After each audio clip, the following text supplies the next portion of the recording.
From the Book of Morals and Precepts.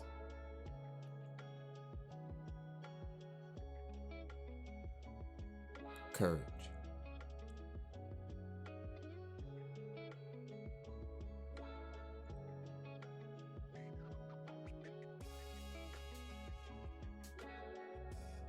Perils and misfortunes, struggle, disappointment, and pain are more or less the certain lot of every man.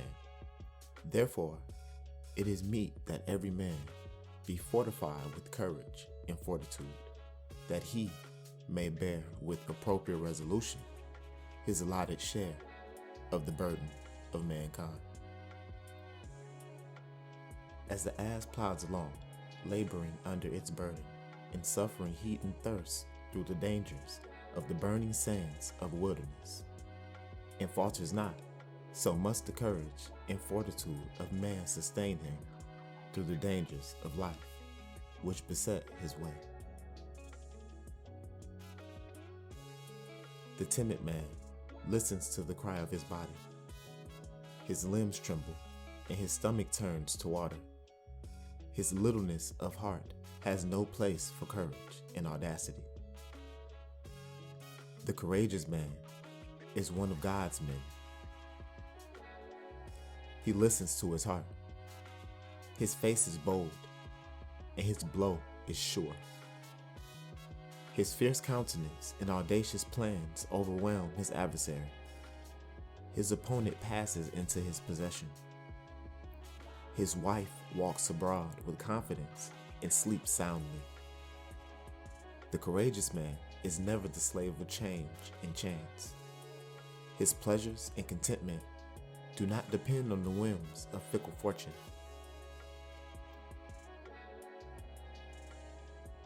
Her smiles and frowns alike leave him unmoved, for he is alert and prepared to take on whatever comes his way. Such is the man of courage. Though his stature be small and his body puny, his spirit raises him to supremacy over others.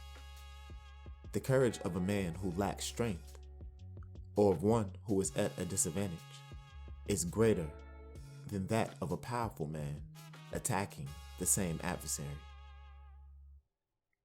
Courage stands out alone as the greatest of all manly attributes, for without it, all others are endangered. The man who lacks courage has nothing. Therefore, if you, being a father, rob your son of the example of manliness, then you have cheated him out of his birthright of unquestioned courage.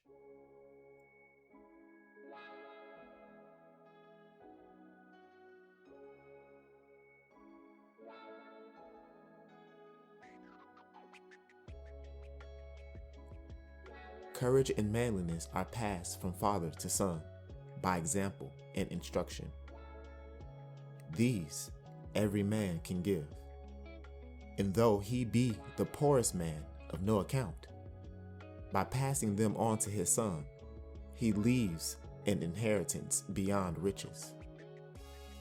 Courage, manliness, and wisdom, no man can ask for more, for unto these all desirable things will be duly added.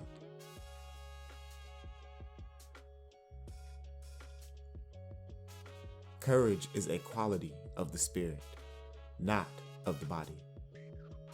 Its activity leaves its impress upon the soul, even as every cowardly deed is registered. Courage is the standard of the real man. Timidity is the mark of the she-man and weakling. Courage is not the absence of fear, but the conquest of fear. Fear comes to the courageous and cowardly alike. The greatest courage is that which cheerfully and stoutly fights a losing battle. Still, it is unwise to frighten yourself with unfounded fears or burden yourself with substantial figments of the imagination.